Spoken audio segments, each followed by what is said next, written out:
आगमनम् आगमनम्। सेठी और आनंद जैन।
नमामि वीरं क्षमावीरस्य भूषणम्।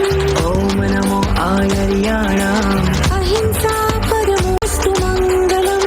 नमो लोये सब साहोणाम् जैनं जयति शासनम्।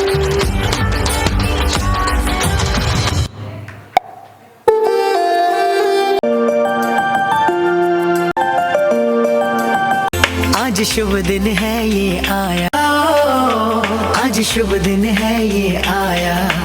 गाए धरती और गाए अंबर, तिहुलोक से बरसे ये प्रभु कृपा सब। आज शुभ दिन है ये, मंगल ये घड़ी है, मंगल ये घड़ी है।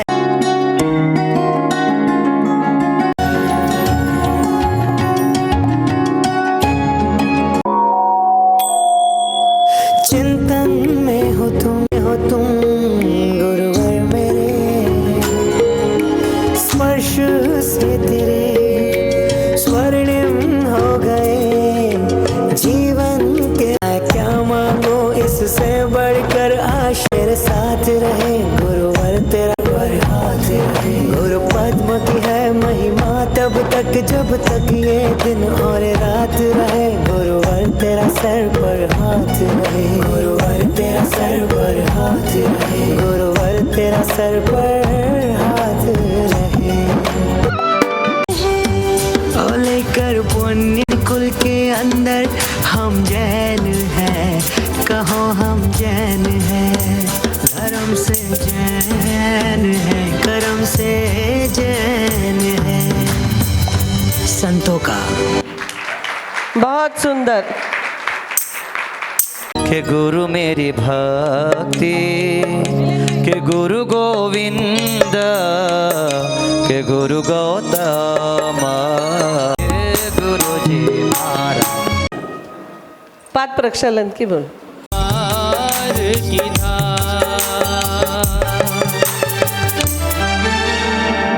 ठीक, हमारे सभी लोग तालियां बजाइए हमारे गुरुदेव का।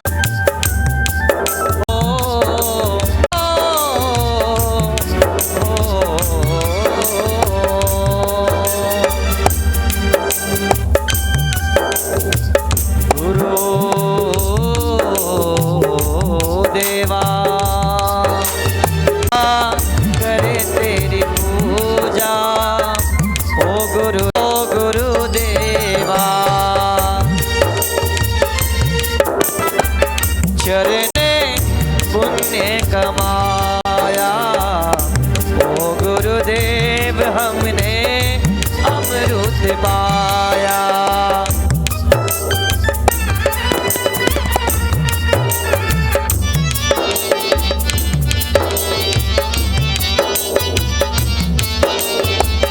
हो मानिक बाग अवसर आया, गुरुदेव का चौमा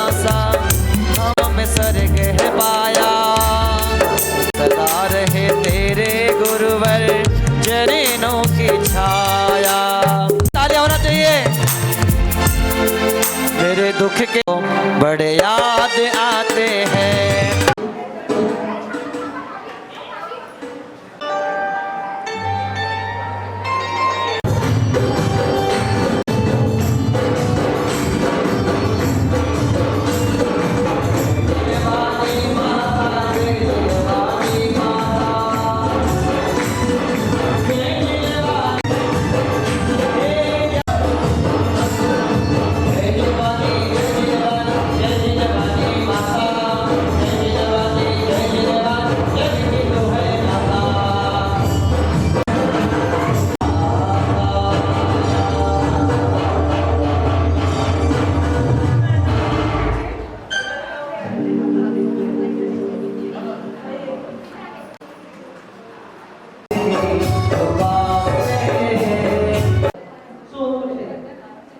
जन्मतिथि और श्री शिखर चंद जयंती का शिक्षक से श्रवण कैबला कर्नाटक गुरु गणाचार्य विभंजन सागर जी गुरुदेव हमें इस चातुर्मास में मिले हैं। ये हमारे सब लोगों का थोड़ा सा पुण्य है, ज्यादा नहीं है, कुछ हो जाएंगे, थोड़ा सा पुण्य।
अत्र अवतर संभूषण आह्वाननम् अत्र तिष्ठ ठठ स्थापनम् अत्र मम सन्नितो भव षट् सन्निधिकरणम् परिपुष्पाञ्जलि क्षिपामि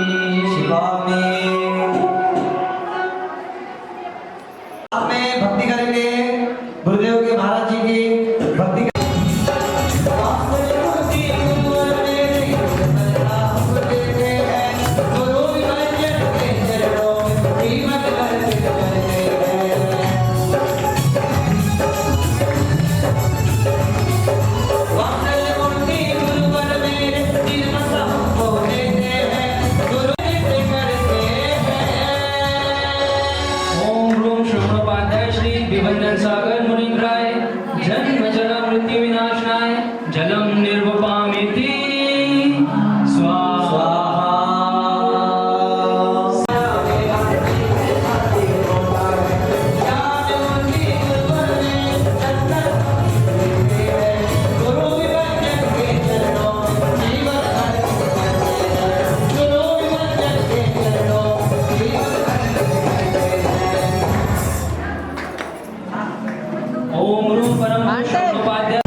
सेवक लेकर हम ज्योति को पाएंगे।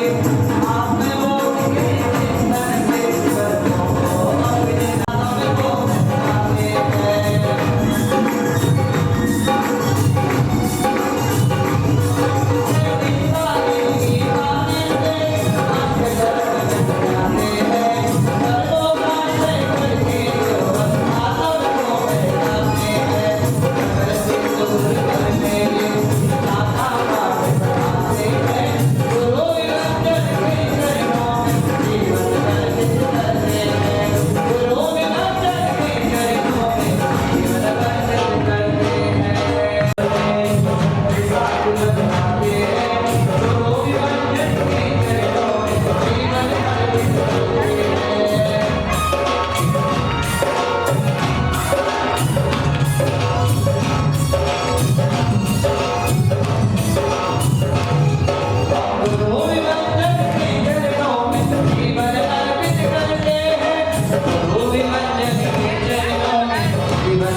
जिन्होंने कमांडर की गोली ली है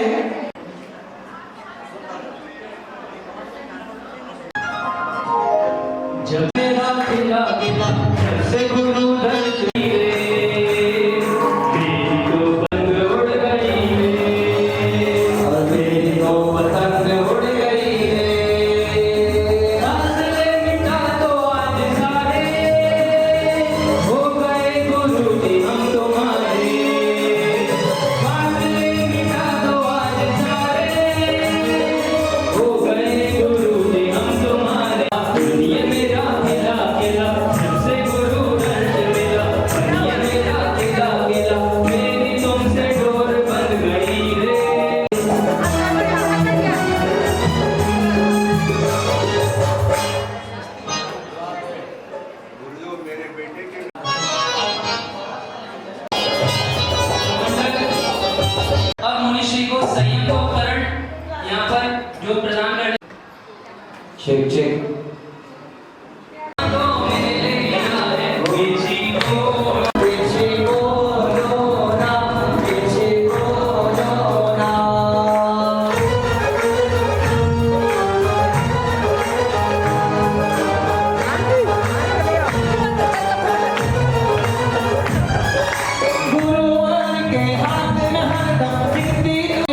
साई दोषी आपको कुछ बता विराजन नेमचंद जय नाट्यासन चेहरे 1975 में ये चाहिए तो लोग आते नहीं है सीखने के लिए, और बच्चों के लिए ज़्यादा बहुत यूज़फुल है ये जो है। बस आपका आशीर्वाद चाहिए। जय जिनेन्द्र। तो भगवान जयकारा गुरुदेव अच्छे पल ये लाया है, हम सब ने मिलकर गुरुवर का अवतरण दिवस बनाया है। गुरुदेव गुरुदेव गुरुदेव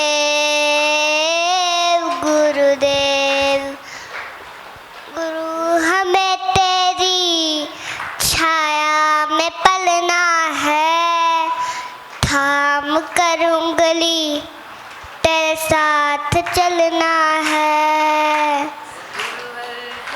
तेरी छाया में पलना है, थाम कर उंगली तेरे साथ चलना है। जिन शासन का तो सम्मान हो तुम, भक्तों के लिए तो भगवान हो तुम। चरणों में हमने तेरे जीवन अपना बिताया है। खुशियों का दिन आया है, अच्छे पल ये लाया है, हम सब ने मिलकर गुरुवर का अवतार दिवस मनाया है। गुरुदेव गुरुदेव गुरुदेव गुरुदेव। नमोस्तु भगवान। जय जिनेन्द्र। जय जिनेन्द्र। महाराज जी आपको और ये भी लाया था महाराज जी भैया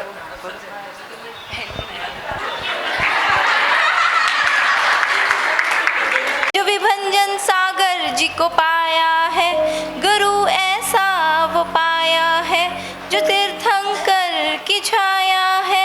बड़े धन भाग है मेरे, जो विभंजन सागर जी को पाया है। जो जीवन का उजियारा है, भटकी हुई इस आत्मा का सच्चा वही सहारा है। बड़े धन भाग है मेरे, जो विभंजन सागर जी को पाया है। नमोस्तु गुरुदेव। परम निस्संग, स्वच्छ जल की तरह प्रसन्न, सागर की तरह गंभीर, परम शरण परम पूज्य उपाध्याय श्री 108 विभंजन सागर गुरुदेव के चरणों में कोटि कोटि नमन। नमोस्तु नमोस्तु नमोस्तु। गुरुवर, आपके आशीर्वाद के फूल लेकर आपके ही चरणों में अर्पण करती हूँ।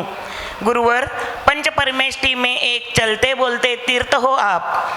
आत्मा और शरीर ये दो अलग है, ये पढ़ाते हैं आप। रत्नंत्र का पालन करते हैं आप। चार कषायों को त्यागते हैं आप। पंचाचार का पालन करते हैं आप। लेस्या के अभ्यासक है आप। 7 तत्वों का हर वक्त स्मरण करते हैं आप। घाती अघाती 8 कर्मों का क्षय करके सिद्ध बनने वाले हैं आप। 9 पदार्थ जानने वाले हैं आप। कर्म के 10 अवस्था को जानते हैं आप। 11 प्रतिमा धारण करके उत्कृष्ट मुनिराज उपाध्याय बने हैं आप। 12 भावनाओं का बारंबार अनुप्रेक्षा चिंतवन करते हैं आप। 13 प्रकार के सम्यक चारित्र का शुद्धिपूर्वक पालन करते करते शिष्यों को पढ़ाते हैं आप। 14 गुण स्थान की एक एक सीढ़ी पार करके सिद्ध बनने वाले हैं आप। 15 कषाय आदि प्रमाद टालकर आत्मसाधना में बढ़ रहे हैं आप। 16 भावना भाकर भविष्य में तीर्थंकर बनने वाले हैं आप। गुरुवर, आपका रत्नंत्र ये कहती हूँ, मेरे गुरुवर महावीर भगवान जैसे हैं, महावीर भगवान जैसे भजन पे सिमरू में गुरु का नाम, सासों की माला पे सिमरू में गुरु का नाम।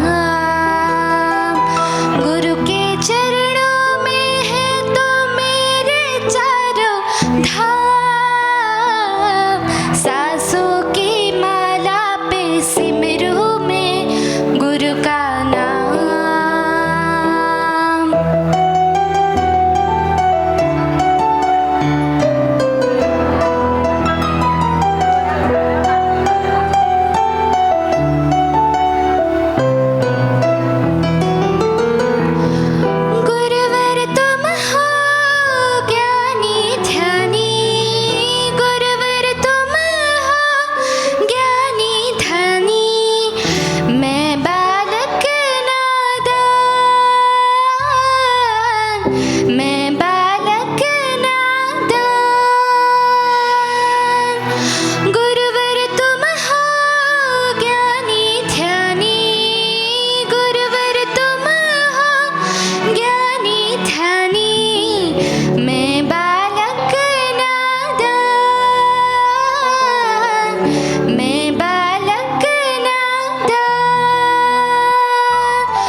सिरि सिद्धाणम्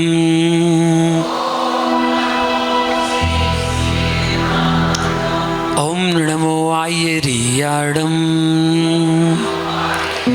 ओम नमो वज्रायाणम् वज्रायाणम् ओम नमो लोये सौवे साहुणम् ओम नमो लोये सव साहुणम्। जय बोलो अनंतानंद सिद्ध परमेष्ठी भगवान ने की, मूल नायक श्री महावीर भगवान ने की, परम पूज गुरुदेव गणाचार्य श्री विराग सागर जी महामुनि राज्य की, चर्या सुरमणियाचार्य श्री विशुद्ध सागर जी महामुनि राज्य की जय। अहिंसामय विश्व धर्म की जय। आज की जय। महानुभाव, सुबह की बात से मैं अपनी बात को प्रारंभ करता हूँ। जैसा कि सुबह वर्णन चल रहा था कि एक माँ अपने बच्चे को संस्कार देती है। आज का दिन अवसर है वो, इसलिए मैं पुनः आपसे बात कर रहा हूँ। वह ऐसा अवसर है कि आज के दिन 43 वर्ष पूर्व मैंने जैन कुल में जन्म लिया था। जैन कुल में जन्म लिया था। किसी ने कहा कि दिगंबर मुनिराज, उनका जन्मदिन मनाने की क्या आवश्यकता है, क्या जरूरत है। आचार्य विद्यानंद जी मुनिराज जो हमारे शिक्षा गुरु रहे, दिल्ली में रहते थे, मैं उनके पास अध्ययन किया। उनका दीक्षा दिवस नहीं मनाया जाता था, उनका जन्म दिवस ही मनाया जाता था। दीक्षा दिवस मनाते ही नहीं थे। क्यों? उनका कहना था और उनके भक्तों का कहना था कि अगर जन्म नहीं लेते तो दीक्षा कैसे होती। दीक्षा तो जन्म से ही हो रही ना, अगर जन्म नहीं लेते तो दीक्षा होती कैसे। महावीर भगवान का तप कल्याणक कौन मनाता है बताइए। महावीर भगवान का तप कल्याणक कौन मनाता है? दिगंबर मनाते हैं कि श्वेतांबर मनाते हैं कि थानक मनाते हैं कि मूर्ति पूजक मनाते हैं कि कांजी पंत मनाते हैं कि समैया मनाते हैं? कौन मनाते हैं? कि भारत का कौन श्रावक है जो तप कल्याणक मनाता है? बस पूजा में तप कल्याणक का अर्घ जरूर चढ़ाते हैं। तप कल्याणक प्राप्त है अर्घम निर्पांति स्वाहा, हो गया, तप कल्याणक मना लिया। भगवान ने दीक्षा ली थी ना, बड़े हर्षोल्लास के साथ मनाना चाहिए दीक्षा दिवस। भगवान तक कभी दीक्षा दिवस नहीं मनाते, लेकिन जन्म कल्याणक, ओहो, एक समाज क्या, पूरा देश क्या, पूरा विश्व में महावीर भगवान का जन्म कल्याणक के गुंजायमान होते हैं कि महावीर भगवान का जन्म कल्याणक महोत्सव है। हमारे यहाँ जन्म कल्याणक बोलते हैं, सरकार में उसको महावीर जयंती बोलते हैं। अब वो सरकार की महावीर जयंती बोलते बोलते आज हमारे यहाँ भी महावीर जयंती बोलने लगे। जयंती जयंती जयंती तो उनकी होती है जिन्होंने कुछ किया, उनकी जयंती। समाज के लिए किया तो भी जयंती, धर्म के लिए किया तो उनकी जयंती, और अपने लिए कुछ किया तो उनकी जयंती मनाते हैं। जैसे कि गांधी जयंती, सुभाष चंद्र बोस जयंती, अंबेडकर जयंती, वाल्मीकि जयंती आदि आदि, है ना। इन सब की क्या मनाई जाती है? जयंती। इन्होंने समाज के लिए कुछ किया है। ऐसे ही हमारे धर्म के लिए पूज्य चारित्र चक्रवर्ती आचार्य शांति सागर मुनिराज, आचार्य श्री विद्यानंद जी महामुनिराज, आचार्य देशभूषण जी मुनिराज, आचार्य तपस्वी सम्राट सनमती सागर जी मुनिराज, बड़े बड़े आचार्य जो वर्तमान में अभी हुए हैं, पुराने तो हमारे दूर की बात। आचार्य कुंद कुंद स्वामी, दरसेन स्वामी, पुष्पन स्वामी, भूत बलि स्वामी, जिनसेन स्वामी, वीर सेन स्वामी, उमा स्वामी, समंतभद्र स्वामी, कुलभद्र स्वामी, गुणभद्र स्वामी, ये हमारे प्राचीन आचार्य हुए जिन्होंने बड़े बड़े शास्त्र लिखकर हमारे लिए देकर गए। अगर उनकी भी जन्म जयंती का पता होता ना तो उनकी भी जन्म जयंती जरूर मनाते। आज भी शांति सागर जी की जन्म जयंती जरूर मनाई जाती है। इसलिए साधु की जन्म जयंती मनाने में कोई बुराई नहीं है।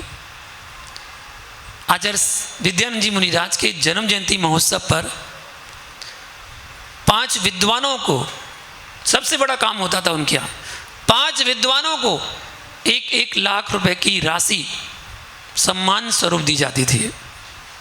कभी उमा स्वामी पुरस्कार, कभी देशभूषण सागर मुनिराज पुरस्कार, कभी प्राकृताचार्य पुरस्कार, ऐसे ऐसे नाम दिए जाते थे। और वो नाम देकर सम्मान किया जाता था विद्वानों का, कि विद्वान का सम्मान किया जा रहा है। उनका जन्म जयंती जो मनाते थे वो इस तरीके से मनाई जाती थी। तो उन्होंने बताया है कि जन्म जयंती मनाना कोई गलत बात नहीं है। आप साधु की जन्म जयंती मना रहे हैं, साधु नहीं मना रहा, आप मना रहे हैं। साधु नहीं मना रहा, आप मना रहे हैं। और आप ये मना रहे हैं, इसलिए मना रहे हैं कि आपकी भी एक दिन जन्म जयंती हो। अभी तो आपका जन्म दिवस मनाया जाता है, आपकी जन्म जयंती नहीं होती है। आपका क्या होता है? जन्म दिवस, हैप्पी बर्थडे, यही होता ना, हैप्पी बर्थडे। तो मैंने बताया था सुबह, हैप्पी बर्थडे नहीं, हैप्पी बर्थडे। अगर आपने जीवन में कुछ नहीं किया आपने, तो उनका बर्थडे, और जिन्होंने कुछ किया उनका बर्थडे। अभी मुझे कमरे में एक श्रावक ने पूछा, बोले हम आपसे क्या बोलें, आज आपका अवतरण दिवस है तो हम आपसे क्या बोलें। आम लोगों से तो हम बोल देते हैं हैप्पी बर्थडे, तो आपसे हम क्या बोलें। तो मैंने कहा कि हिंदी में बोलो तो जन्म दिवस की शुभकामनाएं, और इंग्लिश में बोलो तो हैप्पी बर्थडे टू यू। अर्थ तो वही है ना, तो फिर अलग से बोलने की आवश्यकता है। अगर कोई बच्चा, कोई आज का युवा अगर कोई साधु के पास जाता है, साधु से कहता है हैप्पी बर्थडे टू यू, बोला उन्होंने, कौन सा गलत कह दिया। आज का ज़माने का बच्चा है ना, वो तो इंग्लिश मीडियम पढ़ता है ना, तो वो तो हर बात इंग्लिश में बोलता है। तो जन्म दिवस की शुभकामनाएं अगर उसे इंग्लिश में दे दी तो कोई गलत थोड़ी किया, अपनी सोच गलत हो जाती है बस। कोई बच्चा अगर बोल दे ना मुनिराज से, मुनिराज हैप्पी बर्थडे, अगर बोल दे तो बड़े बुजुर्ग हमारे क्या कहते हैं, ऐसे नहीं बोलते, ऐसे नहीं बोलते, ऐसे नहीं बोलते, उसको डांट देंगे। उसने क्या गलत बोल दिया भाई, इंग्लिश में ही तो बोला है, आपने हिंदी में बोल दिया, उसने इंग्लिश में बोल दिया। इसलिए कभी ज़्यादा डीप में मत जाओ, आप समझो कि हम कर क्या रहे हैं। हम मुनिराज की जन्म जयंती मनाकर अपने जीवन को धन्य बना रहे हैं कि हम भी ऐसी कार्य करें जो मुनिराज ने किए हैं। और आज के दिन उन मुनिराज की माँ को भी स्मरण कर लिया करो। मुनिराज भी कर लेते हैं अपनी माँ को स्मरण, क्यों कर लेते हैं? क्योंकि उनकी देन है, उनकी देन है कि उन्होंने जन्म दिया। जन्म दिया, जन्म नहीं दिया होता तो ऐसी भी बहुत सी माएँ हैं जिनके पेट में, गर्भ में बच्चा तो आता है लेकिन उस बच्चे को जन्म नहीं देती हैं, और बच्चे को जन्म पेट में ही नमो वरियंताड़म और नमो सिद्धाड़म करा देती हैं। अगर उन्होंने जन्म ही नहीं दिया होता तो जन्म दिया, जन्म दिया तो इस तन पर उपकार तो किया है, इस तन को प्रदान किया है, और उस तन के माध्यम से ही तपस्या की जा रही है। तन के माध्यम से अब वो संत बन गए, उस तन को धारण करके संत बन गए, क्योंकि उन्हें महात्मा का सहारा मिल गया। माँ ने सहारा दिया तो बचपन को संभाला था, और महात्मा सहारा देंगे तो वो युवापन को संभालेंगे, और वृद्धापन को कोई संभालता है तो परमात्मा संभालते हैं। महात्मा ने संभाला था जब इस अवस्था पर हम प्राप्त हुए। मात्र 20 वर्ष की उम्र थी हमारी, मैं तो सोच रहा हूँ बहुत बड़ी थी, 20 वर्ष तो बहुत बड़ी हो गई। जब आचार्य कुंद कुंद स्वामी के बारे में वर्णन पढ़ते हैं, ओहो 12 वर्ष की उम्र में दीक्षा ले ली थी। आचार्य जिन सेन स्वामी की बारे में पढ़ते हैं तो मात्र 8 साल में मुनि बन गए थे।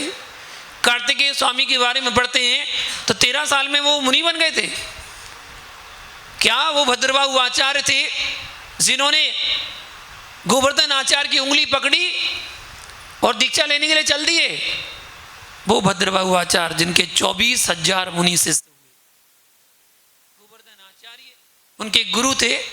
चंद्रगिरी पर्वत पर बिंदगिरी के सामने वो चित्रण बना हुआ है, किस प्रकार गोवर्धन आचार्य एक बालक को अपनी उंगली पकड़ कर ले जा रहे हैं, वो दृश्य दिखाया गया। और वही बालक आगे चलकर भद्रबाहु आचार्य बनता है, और इस भारत में 24,000 मुनियों का संघ इकट्ठा करके इतना बड़ा विशाल संघ के नायक बनता है, वो छोटा सा बालक। अगर वो संस्कार नहीं दिए होते तो वो कैसे बनते? संस्कार दिए माने तभी तो वो इतने बड़े आचार्य बने। संस्कारों का इतना बड़ा खेल है। देखिए, संत आपके यहाँ आते हैं और बार बार आपके लिए कुछ ना कुछ निमित्त बन जाते हैं, पुण्य कमाने का आपको जरिया बनते हैं। संत आपके यहाँ आते तो रौनक सी हो जाती है ना भैया। गुरु के चरणों में अपना सर झुका देना, तभी अपने जीवन का उद्धार कर पाएंगे।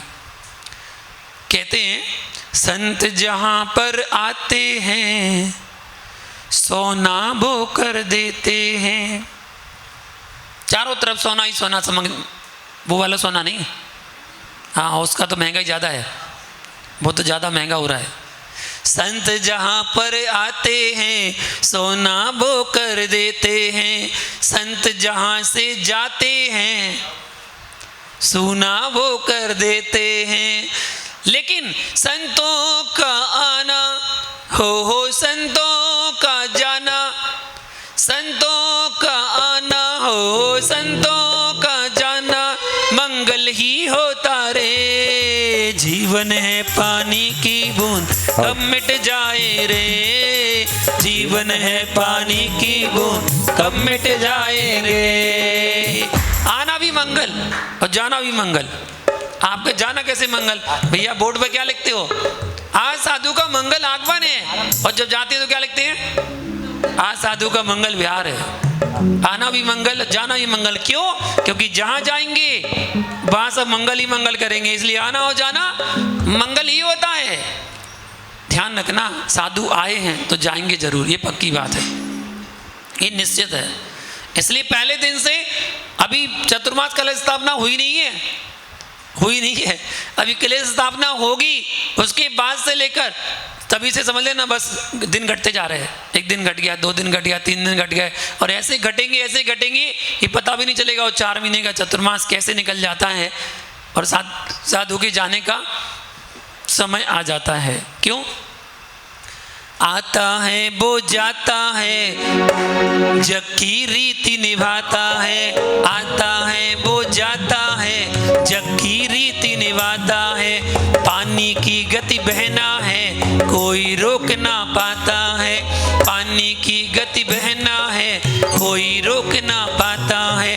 रुकता जो पानी हो रुकता जो पानी, वह पानी सड़ जाए। जीवन है पानी की बूंद कब मिट जाए रे, जीवन है पानी की बूंद कब मिट जाना है। साधु एक जगह कभी नहीं ठहरते, कभी एक जगह नहीं ठहरते, निरंतर गमन करते रहते हैं, विहार करते रहते हैं। और उसी विहार करने का ही नतीजा है कि साधु का चारित्र निर्मल रहता है, साधु का ज्ञान विकसित होता है, साधु का क्षेम बढ़ता है, अलग अलग ग्रंथों का अध्ययन होता है, अलग अलग भाषा, अलग अलग संस्कृति की पहचान होती है, और सब कुछ उनका प्रकाश होता रहता है केवल विहार करने मात्र से। मेरा दिल्ली से जब विहार हुआ, सम्मेय शिखर चतुर्मास के लिए 2300 किलोमीटर का विहार करके गया। जब मैं सम्मेय शिखर में रहा तो लगभग 2000 किलोमीटर सम्मेय शिखर में ही चला, 2000 किलोमीटर लगभग सम्मेय शिखर में ही चलता रहा। कैसे? ओहो, 175 वंदनाएं की, 175 वंदनाओं में अपने आप 2000 किलोमीटर हो गया, और ज़्यादा हो गया, मैं तो कम बता रहा हूँ। इतना विहार वहाँ हो गया। उसके बाद अगला चतुर्मास कलकत्ता में किया, हावड़ा में, तो सम्मेय शिखर से हावड़ा 400 किलोमीटर का विहार रहा। और हावड़ा से फिर जब धार चतुर्मास करने आया तो वहाँ पर पहुँचते पहुँचते 3200 किलोमीटर का विहार किया, तब जहाँ पर पहुँच पाए। और अब धार से आपके माणिक बाग चतुर्मास करने के लिए पहुँचे तो 2100 किलोमीटर का विहार अभी तक कर चुके हैं। साधु का चलना ही काम है, चलते रहो, आता है तो जाता, यही तो जग की रीत है। आपने जन्म लिया है, जाना निश्चित है, आज नहीं तो कल, कल नहीं तो परसों, परसों नहीं तो बरसों, जाना तो निश्चित है ही। इसलिए ये मत सोचो कि हमने जन्म ले लिया बस अब तो हम यहीं रहेंगे, ऐसा नहीं। आता है वो जाता है जग की रीति निभाता है, और पानी की गति बहना है। कितना ही रोक लेना आप, कोई साधु कभी नहीं रुकते। आप क्या कितने चतुर्मास हो गए, लगातार चतुर्मास चल रहे हैं। जो भी साधु चतुर्मास करने आते हैं 4 महीने रुकते हैं, और अच्छा तो हम चलते हैं, है ना। साधु के आगे चले जाते हैं, आप मेरा काम खत्म, मैं जा रहा हूँ, चले जाते हैं। अगर वो एक जगह रुक जाएं तो दोष लगना प्रारंभ हो जाएंगे। इसलिए साधु, दिगंबर साधु कभी मठ नहीं बनाते, दिगंबर साधु कभी अपने क्षेत्र बना के एक स्थान पर नहीं रुकते, वो निरंतर गमन करना उनका स्वभाव है, वो गमन करते रहते हैं, एक जगह नहीं रुकते। पानी को अगर एक जगह रोक दिया जाए तो पानी सड़ जाता है, बदबू मारने लगता है। इसलिए पानी निरंतर बहता रहे तो बहुत अच्छा है। सरिता का पानी, नदी का पानी निरंतर बहता रहता है, इसलिए निर्मल होता है, स्वच्छ होता है। और तालाब का पानी एक जगह इकट्ठा हो जाता है, इसलिए उसका पानी सड़ जाता है, काई लग जाती है, काई लग जाती है, जम जाता है पानी, वो खराब हो जाता है। ये 4 महीने का समय आपको मिल रहा है और 4 महीने में ना जाने कितने कितने आपको संयोग मिलेंगे, कितने कितने आपको निमित्त मिलेंगे अपने पुण्य को बढ़ाने के लिए। इसलिए कहते हैं गुरु शरण में आता है सोया भाग्य जगाना है, गुरु शरण में आना है सोया भाग्य जगाता है। किस्मत को चमकाना है, किस्मत को चमकाना है, किस्मत को चमकाना है, किस्मत को चमकाना है। गुरु बिन ज्ञान नहीं मिलता, गुरु बिन ध्यान नहीं फलता, गुरु बिन ज्ञान नहीं मिलता, गुरु बिन ज्ञान नहीं मिलता। मिट्टी का गुरु भी हो मिट्टी का गुरु भी विद्या सिखलाए रे। जीवन है पानी की बूंद कब मिट जाए रे, जीवन है पानी की बूंद कब मिट जाए रे। हमारी जीवन के कुछ सिक्के हैं, अब हमारे ऊपर है कि हम उन पैसों को अच्छी जगह खर्च करते हैं या बुरी जगह खर्च करते हैं। हमारे जीवन के सिक्के भी प्रतिदिन समाप्त हो रहे हैं, वो सिक्के हैं हमारा समय। सबसे बड़ी कीमत है तो वो समय की कीमत है। ना पैसे की कीमत है, ना गाड़ी बंगले की कीमत है, ना रुपए की, पैसे कुछ भी कीमत नहीं है इनकी। ये तो हाथों का मैल है, आज हमारे पास है तो कल किसी और के पास है। सबसे बड़ा धन कोई है तो हमारा समय है। एक एक समय निरंतर घटता चला जा रहा है, एक एक समय। ये तो व्यवहार की भाषा है। आप लोग कह रहे हैं कि 43 साल पूरे हो गए, 44वां वर्ष प्रारंभ हो रहा है। नहीं, 43 साल कम हो गए। जो आयु मिली थी, जितनी आयु कर्म को लेकर यहाँ पर आए हैं उसमें से 43 साल कम हो चुके और 44वां साल भी प्रारंभ हो गया कम होने के लिए, और एक एक समय कम होता चला जा रहा है। किसी के 40 साल कम हो गए, किसी के 50, किसी के 60, किसी के 70 कम हो गए, और कोई कोई तो ऐसा भी बैठा होगा जिसके 75 और 80 भी कम हो गए। काकू 75 हो गए कम, 72 कम हो गए आयु के, और अम्मा तो गई। परम ध्यान में तल्लीन, आत्म ध्यान में तल्लीन। अम्मा कितनी? 73, ये 72, 70, 70, ये छोटी है। आप तो दौड़ती फुटती रहती हो। ये 70, 72 और 76। अच्छा, सब 70 के ऊपर वाले हैं। 70, 72 और 76। लेकिन चलो, इन्होंने अपने जीवन में कुछ कर लिया, इन्होंने जीवन में कुछ कर लिया। कभी भी जागे समझे कि अब तो कम से कम जाग जाएं, अब तो समझ जाएं कि अब हमें कुछ करना है। भैया, साधु को द्विजन्मा कहा जाता है। द्विजन्मा, 2 बार जन्म होता है उनका। आपका एक बार हुआ भी, साधु का द्विजन्मा 2 बार जन्म होता है। एक बार माँ की कोख से और एक बार जिनवाणी माँ की कोख से। एक माँ की कोख से जन्म होता है जब बाल्यावस्था में होती है, और एक जिनवाणी माँ, जिनवाणी माँ को अपनी माँ बनाते हैं। ऐसे वो साधु द्विजन्मा के नाम से जाने जाते हैं। भेष बदलना दीक्षा नहीं है, भेष बदलना दीक्षा नहीं है, मन की दीक्षा ही दीक्षा है। भेष तो कोई भी बदल देता है, लेकिन ध्यान रखना, खेल खेल में धर्म तो हो सकता है, पर धर्म में कभी खेल नहीं हो सकता। खेल खेल में तो धर्म हो सकता है। जब ब्रह्म गुलाल से कहा गया कि हमने सुना है, राजा ने कहा कि हमने सुना है कि आप बहुत बड़े बहरूपिया हैं और आप नए नए रूप बना लेते हैं और अलग अलग रूप बनाते हैं, हमें आप रूप बना के दिखाइए ना। अच्छा, कौन सा रूप देखना चाहेंगे राजन? शेर का रूप बना के दिखाइए। शेर का रूप, हाँ बना देंगे। 7 दिन की मोहलत दीजिए। 7 दिन की मोहलत दी और एक शर्त है। बोले क्या? एक खून माफ करना, अगर खून हो जाए हमसे तो माफ है। हाँ, वरदान दिया, एक खून माफ बन के दिखाओ। 7 दिन बाद सभा में दहाड़ मारता हुआ शेर आ गया। जब शेर आया तो सभी लोग घबरा गए, शेर आ गया, शेर आ गया, पकड़ो पकड़ो पकड़ो।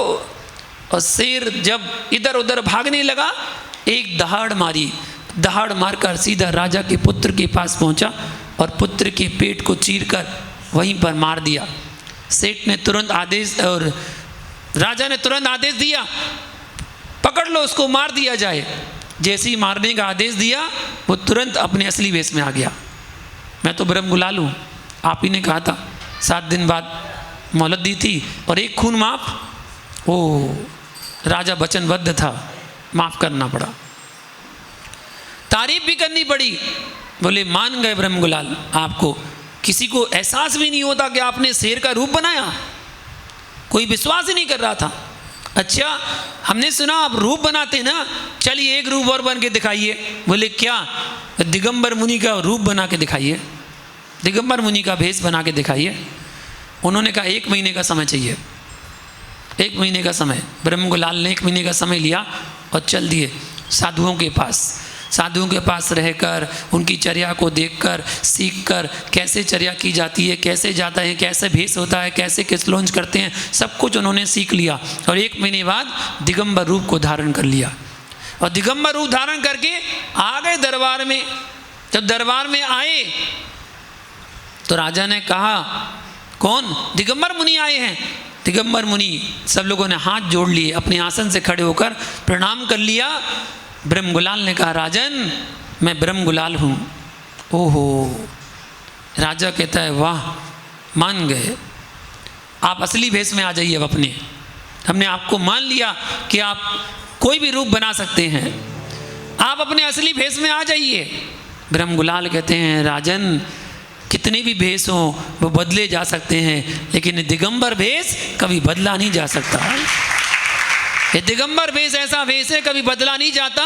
बाहर के भेष तो कितने भी छदमस्त होते हैं, वो सब बदले जा सकते हैं, लेकिन दिगंबर भेष कभी नहीं बदला जा सकता। ऐसे ब्रह्म गुलाल मुनि बनकर तपस्या करने लगे। उन्होंने छोड़ दिया सब कुछ और दिगंबर मुनि बन गए। खेल खेल में धर्म तो हो सकता है, लेकिन धर्म में कभी खेल नहीं हो सकता है। क्या वो माँ के संस्कार होंगे? मंदालसा माँ, मंदालसा माँ पुत्र उत्पत्ति होती है और वो अपने बच्चों को लोरियाँ सुनाती है, जो कुंद कुंद की माँ सुनाती थी, वो लोरियाँ मंदालसा की माँ सुनाती है। बच्चा बड़ा होता है, लोरियाँ सुना सुना के बच्चे को बड़ा करती है। सिद्धोसी बुद्धोसी निरंजनोसी संसार माया परिवर्जितोसी, लोरी सुनाती है। और लोरी सुन सुन के बच्चा इतना बड़ा होता है, युवा होकर बैराग धारण करके दीक्षा ले लेता। माँ ने दीक्षा दिलवाई, माँ ने बच्चे को दीक्षा दिलवाई, ऐसे संस्कार दिए। क्योंकि माँ ही है जो अपने बच्चे को राम बना सकती है, और माँ चाहे तो रावण बना सकती है, माँ चाहे तो कंस बना सकती है, और माँ चाहे तो कृष्ण भी बना सकती है। माँ चाहे तो अपनी बच्ची के लिए सीता का रूप भी बना सकती है, और माँ चाहे तो सूर्पनखा जैसी भी बना सकती है। सब माँ के ऊपर रहता है, माँ संस्कार देती है। एक बच्चे को मुनि बना दिया, दूसरे बच्चे को मुनि बना दिया, तीसरा, चौथा, पांचवा, छठवां, 6 बच्चे मुनि बन गए, 6 लड़के मुनि बना दिए। राजा हताश होके आया, रानी क्या हमारे यहाँ कोई ऐसी पुत्र की उत्पत्ति नहीं होगी जो राज्य का राजा बनेगा? मैं बूढ़ा हो चला, अब राजा कौन बनेगा? राजन चिंता मत करिए, आपकी जो पुत्र होगा वो इस नगर का राज्य का राजा बनेगा। अच्छा, माँ ने वो लोरी नहीं सुनाई, लेकिन वो लोरी को लिखकर उसके गले में ताबीज बनाकर पहना दिया, और हर बार उससे कहती रहती थी, बेटा एक काम करना, जब भी तुम मुसीबत में फंसो, चारों तरफ से शत्रुओं से घिर जाओ, जब कोई तुम्हारी रक्षा करने वाला ना हो तब इसको खोल के पढ़ लेना, ठीक है ना। खूब उसको शिक्षा देती रही। जब वो युवा हुआ, अच्छा पराक्रमी राजा बना और चारों तरफ उसका यश गान फैला। लेकिन सबके दिन एक से नहीं होते, सबके दिन एक से नहीं होते। एक दिन वो शत्रुओं से घिर गया, चारों तरफ से घिर गया। अब उसका बचना मुश्किल लगा उसे। उसने माँ की बात याद आई, खोल लिया, पढ़ लिया, सिद्धोसी बुद्धोसी निरंजनोसी ओहो। एक बात बैराग का कारण बन गई, तू सिद्ध के समान है, तू बुद्ध के समान है, तू निरंजन है, तेरी आत्मा परमात्मा बनने वाली है, ये संसार माया जाल है। ऐसे ही पढ़ा, हाथी पर बैठा था, हाथी पर बैठे बैठे केस लॉन्च करना प्रारंभ कर दिए। युद्ध के मैदान में हाथी पर बैठे बैठे केस लॉन्च कर लिए। जो शत्रु सामने शस्त्र लेकर खड़ा था, हाथ जोड़कर विनय पूर्वक प्रणाम करने के लिए खड़ा हो गया। कौन थे वो? राजा मधु, राजा मधु थे वो, जिन्होंने दिगंबर मुनि को दीक्षा को धारण कर लिया था। इसलिए कहा गया कि भेष बदलना दीक्षा नहीं है, मन की दीक्षा दीक्षा है। अपने को नहीं निहार सके तो दूसरे को नहीं निहारना भैया। दृष्टि की नहीं बदलो, दृष्टि को नहीं बदलो, सृष्टि को बदलने की कोशिश मत करो, अपनी दृष्टि को बदल लो, सब कुछ बदला नजर आएगा। आज दूसरे को देखने में सब लगे हैं, अपने आप को कोई नहीं देखता कि मैं क्या कर रहा हूँ, मैं क्या कर रहा हूँ, ये कोई नहीं देखता। बस ये देखता है कि दूसरा क्या कर रहा है, उसी में लगे हुए हैं। काश अपने ऊपर एक बार दृष्टि चली जाती तो बहुत कुछ प्राप्त कर लेता। थोड़ा सा साधु कुछ बोल दे, बुरा मान जाते हैं। ऐसे श्रावक होते हैं जो बुरा मान जाते हैं। साधु ने अगर थोड़ा कुछ बोल दिया ना, ऐसे क्या कर रहा हूँ, सीधे बैठो, अच्छे बैठो, बुरा लग गया, लो इतनी सी बात का बुरा लग गया। ध्यान देना, डांट से कभी घबराना मत, डांट से कभी घबराना मत। चाहे वो माँ की डांट हो और चाहे वो टीचर की डांट हो और चाहे वो गुरु की डांट हो, कभी घबराना मत। अपने आप को सौभाग्यशाली समझना। अगर आपको डांट लगे तो आप सौभाग्यशाली समझना कि हम तो सौभाग्यशाली हैं। क्यों? डांट उसी में लगती है जिसमें कुछ होता है। खाली शीशी में डांट लगती है? खाली शीशी होती ना मेडिकल वाली, खाली शीशी हो उसमें कोई डांट लगाएगा? नहीं लगाएगा ना। पहले उसमें माल भरा जाएगा, फिर डांट लगाई जाएगी। इसका मतलब तुम्हारे अंदर माल भरा हुआ है, इसलिए तो तुम्हें डांट लग रही है। अपने आप को तो सौभाग्यशाली समझना। अगर गुरु ने डांटा तो कहना, अरे मुझे आज गुरु ने डांटा, इसका मतलब मेरे अंदर भी कुछ है, मेरे अंदर माल भरा हुआ है, तभी तो डांटा। अगर माल नहीं होता तो डांटते कैसे ना? माँ ने डांटा, माँ के 4 बच्चे थे, एक बच्चे को डांटा, 3 को नहीं डांटा। क्यों? उस बच्चे में कुछ ना कुछ है, वो आगे चलकर बहुत कुछ करने वाला है, बहुत कुछ बढ़ने वाला है। टीचर को जिससे अपेक्षा होती ना कि ये बहुत अच्छे नंबर लाएगा, ठीक है ना, और उसके अगर नंबर कम आए तो टीचर क्या करता है? उसको डांटता है। जो 33% नंबर लाए ना, उसको नहीं डांटेगा, क्योंकि टीचर को तो पता है ये तो बेवकूफ़ है, ये तो कम नंबर लाएगा ही लाएगा, पता है। लेकिन इसके अंदर कुछ है, ये आगे बढ़ सकता है, काबिल है, ये अच्छे नंबर लाएगा, इसलिए टीचर उसको डांट रहा है। गुरु भी ऐसे ही डांट रहा है ना। अपने आप को सौभाग्यशाली समझना, क्योंकि वो आपको कुछ सिखाना चाहता है। उसकी डांट में भी कुछ ना कुछ सीख छुपी हुई है, वो आपको सिखाना चाहता है। और आप सीख गए तो आप फिर आगे बढ़ जाएंगे, बिल्कुल आगे। ऊंचाइयां पाने के लिए भैया रूप रंग रुपया की जरूरत नहीं होती है। ऊंचाइयां पाने के लिए रूप रंग रुपया की जरूरत नहीं होती है। ऊंचाइयां पाने के लिए तो संस्कारों की जरूरत होती है। संस्कार हैं तो ऊंचाइयां। जिस प्रकार गुब्बारा होता ना, एक गुब्बारा, गुब्बारे को ऊपर जाना है तो ना उसमें रंग देखा जाता है कि लाल रंग का है कि पीला रंग का है, गुलाबी रंग का है, कोई रंग नहीं देखा जाता। उसमें भरी जाने वाली गैस देखी जाती है, उसमें गैस कैसी भरी हुई है। अगर गैस भरी हुई है तो वो ऊपर जाएगा। अगर आपके अंदर संस्कार भरे हुए हैं तो आप ऊंचाई को छुएंगे। आपका रूप रंग मायने नहीं रखता, आपका रूप रंग कैसा है। अपने अंदर संस्कार होना चाहिए, और संस्कार माँ के द्वारा दिए जाते हैं, गुरु के द्वारा दिए जाते हैं। वो संस्कार जब धीरे धीरे बढ़ते हैं तो अपने जीवन का उत्थान उसी से होना प्रारंभ हो जाता है। भजन तो सब लोग गा लेते हैं। जीवन के किसी भी पल में वैराग उपज सकता है, संसार में रहकर प्राणी जीवन के किसी भी पल में वैराग्य उपज सकने का। साधु वहाँ टपकते हो ऊपर से, ऐसा तो कोई स्थान है नहीं है ना। साधु ने जन्म कहाँ लिया? माँ की कोख से ही लिया है। जन्म तो माँ की कोख से ही होता है, ऐसा कोई विधान नहीं है। हे भगवान पुत्र की उत्पत्ति हो जाए मुझे, उन्होंने पुत्र हाथ में आ गया, लो खेलने लगा, वो रोने लगा, लो कुछ करना ही नहीं पड़ा ना, 9 महीने तो पीड़ा झेलनी पड़ी ना, कुछ करना पड़ा, बच्चा हो गया। ये तो कमाल की बात है, ऐसा तो कभी हो ही नहीं सकता, असंभव बात है, असंभव बात। कभी किसी ने मांग लिया, कभी किसी ने मांग लिया, कहीं कहीं से पुत्र बन गया, कहीं कहीं से पुत्र बन गया। ये जैन धर्म नहीं है। जैनागम कहता है बिना माँ की कोख से बच्चे की उत्पत्ति नहीं हो सकती है। माँ की कोख से ही बच्चे की उत्पत्ति होती है, माँ ही जन्म देती है बच्चे को। महानुभाव, कुछ लोग अंधेरे में आते हैं, अंधेरे में जीते हैं और अंधेरे में चले जाते हैं। अंधेरे में आते हैं, अंधेरे में जीते हैं और अंधेरे में चले जाते हैं। कुछ लोग ऐसे होते हैं जो अंधेरे में आते हैं, उजाले में जीते हैं और उजाले में चले जाते हैं। कुछ लोग ऐसे होते हैं जो अंधेरे में आते हैं, अंधेरे में जीते हैं पर उजाले में जाते हैं। कुछ लोग ऐसे होते हैं जो उजाले में आते हैं, उजाले में जीते हैं, उजाले में चले जाते हैं। क्या है पहेली? अंधेरे में आते हैं, अंधेरे में जीते हैं, अंधेरे में चले जाते हैं। वो ऐसे मिथ्या दृष्टि लोग होते हैं जिनको देव साज गुरु पर श्रद्धा नहीं होती है, मिथ्यात्म जन्म लेते हैं, मिथ्यात्म अपना जीवन जीते हैं और मिथ्यात्म ही मरण को प्राप्त हो जाते हैं। ऐसे अंधेरे वाले व्यक्ति हैं। और एक वो जो अंधेरे में तो जन्म लेते हैं लेकिन उजाले में जीते हैं, उजाले में चले जाते हैं। वो कौन?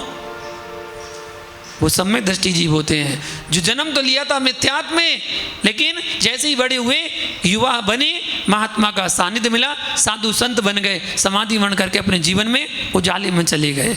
और वो जो अंधेरे में आते हैं, अंधेरे में जीते हैं, उजाले में जाते हैं। वो कौन? ऐसे श्रावक जिन्होंने जीवन भर तो कुछ नहीं किया लेकिन अंत समय में गुरु का सानिध्य प्राप्त कर लिया। अंत भला तो सब भला। अंत में गुरु का सानिध्य पा लिया और दीक्षा ले ली और संलेखन समाधि मरण करके उजाले में चले गए। पूरा जीवन ऐसे ही बिता दिया। और एक वो जो उजाले में जीते हैं, उजाले में आते, उजाले में चले जाते, वो कौन?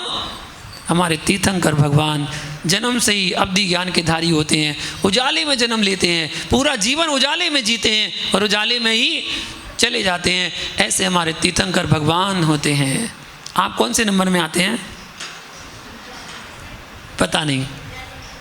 उजाले में जाने की तैयारी है भैया, अब जाग जाना, उजाले में जाने की तैयारी कर लेना कि हमने जीवन में बहुत कुछ किया, इतनी आयु निकाल दी, अपने बच्चे को पाल पोस के बड़ा कर लिया, उनके बच्चों को भी देख लिया, दादी बन गए, दादा बन गए, नाना बन गए, नानी बन गए, पोता पोती खिला लिए, नाती नता खिला लिए, सब कुछ खिला लिए।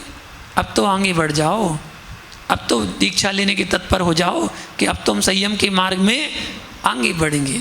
और लेना तो दृढ़ता के साथ लेना, बड़ी मजबूती के साथ, क्योंकि जैन धर्म मजबूरी का धर्म नहीं है, मजबूती का धर्म है।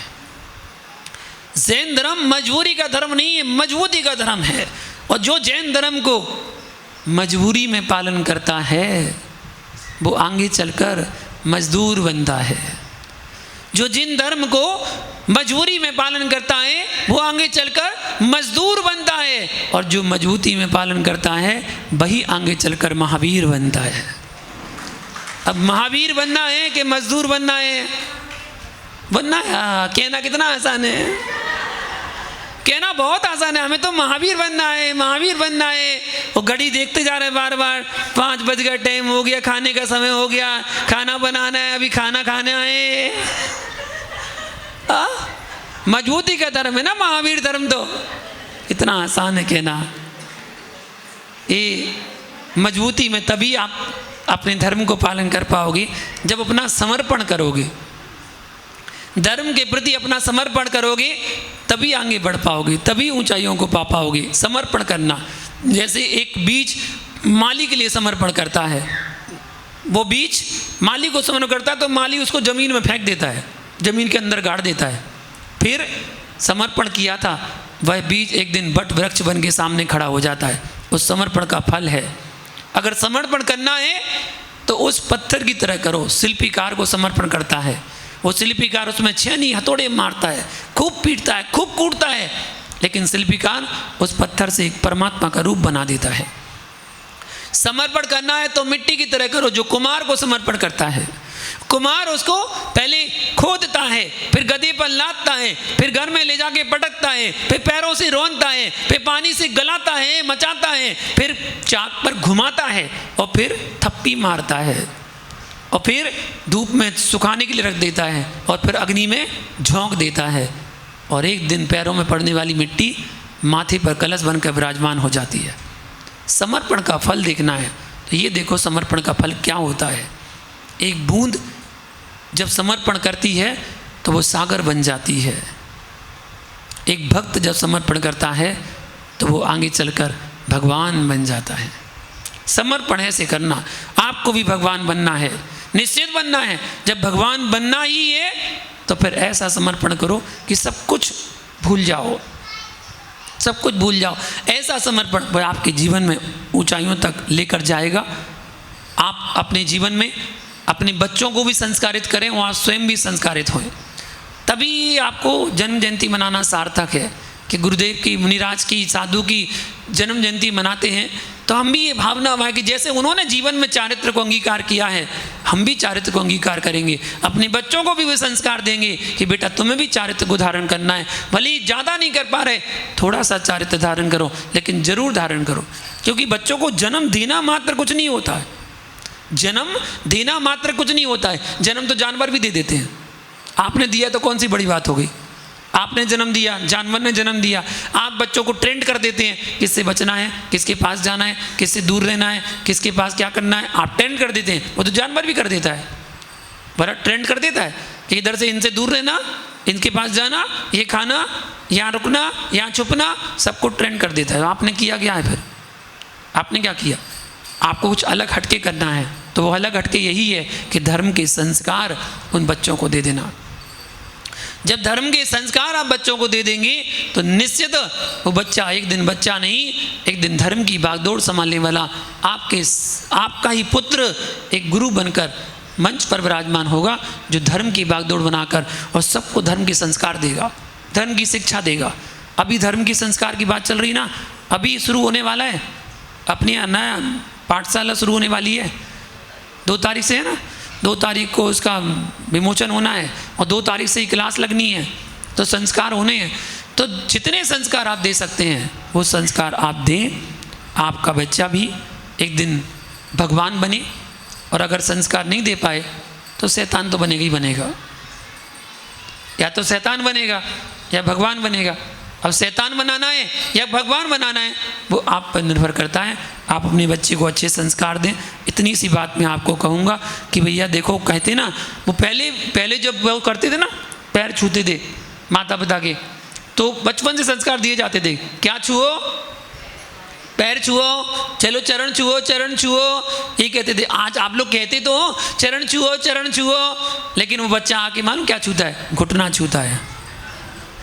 चरण छूने के लिए बोलो तो वो घुटना छूता है, क्योंकि आपको उसने घुटना छूते ही देखा ना। आप अपने माता पिता के घुटने छूते हैं तो इसलिए उसने देखा कि घुटने छुए जाते, पैर मतलब घुटना। घुटने छुओगे तो घुटनों में दर्द मिलेगा और चरण छुओगे तो चारित्र मिलेगा। पहले चरण छुए जाते थे तो माता पिता सर पे हाथ रख देते थे, पूरी एनर्जी मिलती थी हाथों की। अब घुटने छुए जाते हैं, इसलिए माता पिता कंधों को पकड़ लेते हैं, कहते हैं बस बेटा हो गया, हो गया, ठीक है। उन्हें पता है तुम नीचे जाने वाले हो ही नहीं हो, बीच में अटक जाने हो, तुम्हारी गाड़ी बीच में अटक जाएगी, इसलिए वो बीच में ही पटक लेते, लो कंधे पकड़ के बोले बस बस ठीक है, हो गया बेटा। कुछ लोग तो झुकते भी नहीं हैं, बोल देते हैं मुँह से, पिताजी ढोक देते हैं, मामा जी ढोक देते हैं, बस देते हैं, लगा लेना अपने आप, देते हैं। भैया साधु कोई अलग से नहीं आते हैं, हमारे बीच में उठने बैठने वाले जो हमारे बीच रहते हैं, ऐसे उठने बैठने वाले ही हैं। कुछ लोग जीवन की सफलता प्राप्त कर लेते हैं, बस जीवन जीने का तरीका बदल देते हैं, वो अपने जीवन जीने का तरीका बदल देते हैं।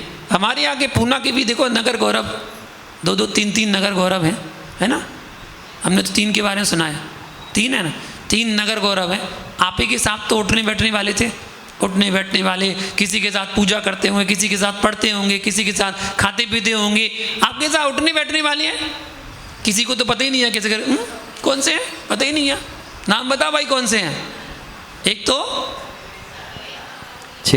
हनुमान, मुनिश्री 108 सविनय सागर जी, सविनय सागर, मुनिश्री 108 अनुनय सागर जी, अनुनय, और मुनिश्री 108 मनन सागर जी। मनन, वाह, सविनय, अनुनय और 4 गांधी काका की भी अभी दीक्षा हुई है अभी। मनन, और अभी एक और दीक्षा हो गई, सुबोध सागर जी। सुबोध सागर जी, ताली बजा दो नगर गौरवों के लिए। 4 दीक्षित हो चुके हैं। 5वां नंबर आप में से किसी का है, 5वां नंबर आप में से किसी का है। अब जिसका हो जाए तो भैया मैं तो यही कहूँगा कि आप लोगों ने जो भावना भाई है, अच्छी भावना भाई है, और निश्चित ही ऐसी भावना भाकर आप अपने कल्याण की भावना प्रशस्त कर रहे हैं। तो जन्म जयंती मनाने के साथ साथ एक संकल्प लेके जाओ कि हम स्वयं संस्कारित होंगे और अपने बच्चों को संस्कारित करेंगे। और एक दिन ऐसा अवसर आएगा कि हमारे जीवन का जो लक्ष्य है, हमारे जीवन का जो ध्येय है कि हमें संयम लेकर, दीक्षा लेकर, संलेखना समाधि मन करना है। हमने जैन कुल में जन्म लिया है, इस जैन कुल को जन्म लेकर व्यर्थ डे मत बना देना। कौन सा डे? व्यर्थ डे मत बना देना, इसको वर्थ डे बनाना, अच्छा जन्म दिवस बनाना। हैप्पी, कौन सा? Happy worth day. डे मतलब दिन, वर्थ मतलब जन्म वाला दिन, और हैप्पी मतलब प्रसन्न चित्त रहने वाला दिन, शुभकामना वाला दिन। तो जन्म दिवस की शुभकामनाएं, जो जन्मदिन आपका था उसकी शुभकामनाएं ही है। तो हैप्पी वर्थ डे मनाना, हैप्पी व्यर्थ डे मत बनाना। वरना लोग क्या करते हैं, फूंकते हैं और थूकते हैं, फूंकते हैं, थूकते हैं और फिर खाते हैं। समझ में आया? पहले वो मोमबत्ती जलाएंगे, फिर इसके आगे फूंको, तो फूंकते हैं। अब वो एक आध बुझनी नहीं होगी तो थूकते, थोड़ा बहुत तो गिर ही जाएगा ना, थोड़ा बहुत गिर जाएगा। तो पहले फूंकेंगे,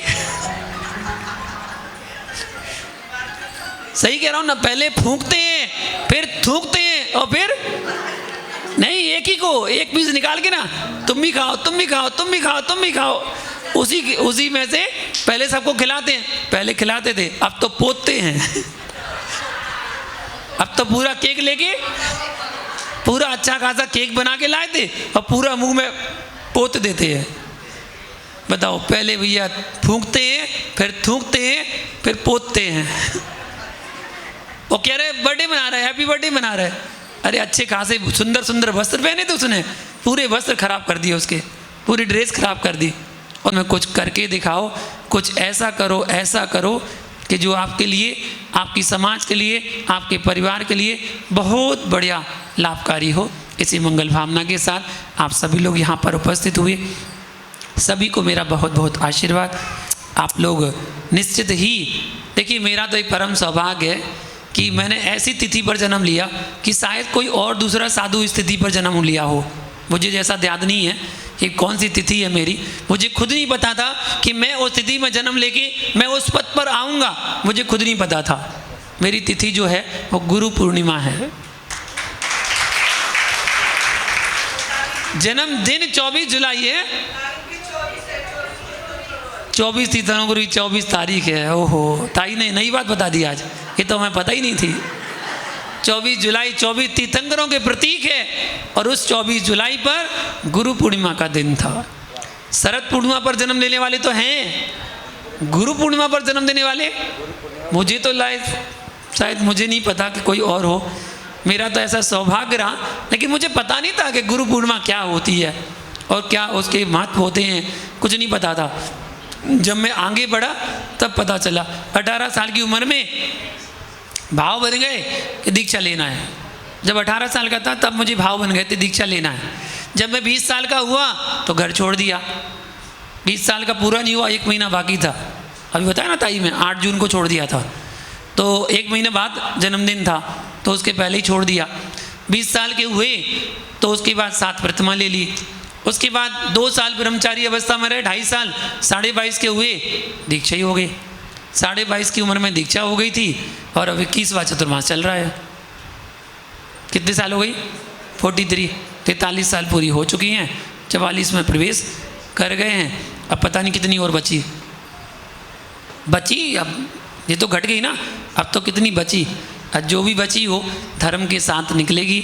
और ऐसी मंगल भावना पाता हूँ कि ये जन्म लिया है तो जन्म सार्थक तभी होगा जब उस लक्ष्य तक प्राप्त करेंगे। इस जन्म में तो नहीं हो पाएगा, इस जन्म में तो केवल सल्लेखना समाधि मरण ही हो पाएगा। उसके बाद भावना ये है कि एक दिन ऐसा भी हो जब मेरा भी पंडित मरण हो। मरण 5 होते हैं, बाल मरण, बाल पंडित मरण, बाल पंडित मरण, एक तो बाल मरण, एक बाल मरण, एक बाल पंडित मरण, एक पंडित मरण, एक पंडित मरण। 5 मरण।